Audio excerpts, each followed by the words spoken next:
Record.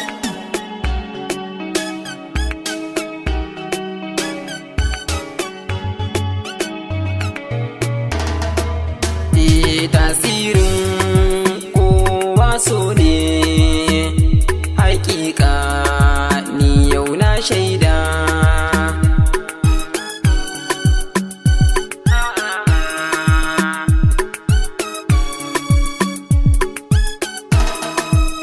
In kika ban amana da zuciya ɗaya za na rike,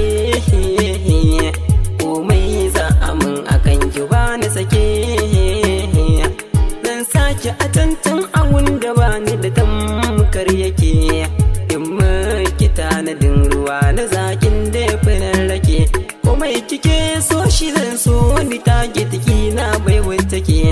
A filin zuciyata nike zan yi wa ginin gida, ke ni fa a cikin tunani na sanya sanki da shinkida.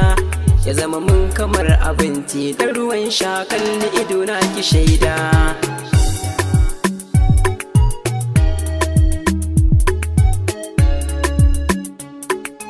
Ikon Allah, ƙaunar ki ta faɗa raina, ta manne a cikin falin ruhina.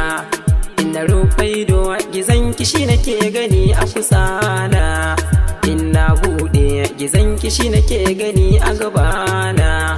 Wayyo ni yau ya zanyi dabin da ke damuna, dan ya zarce tunani na da dukkan lissafi na. Kawai buɗe mun ƙofa in shiga zuciyar ki in zauna, farin cikin da dan saki tun yanzu na har haɗo shi na tanada.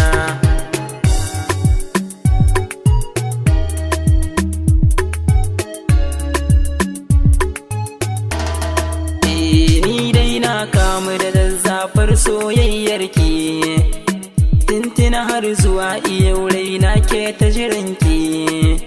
Duk dare kan in fara bacci sai na yi tunaninki, sanki ya zama ni na zama shi karki mamaki. Shi ne ƙarfina na cikin jini da manai jiki, ba na iya komai duk ran da ban gaba fuskarki. Ni fa ina ga anyi na a duniya ne domin ki, da za ki mutu yau to a gobe sai na biyo ki ba wata gargada.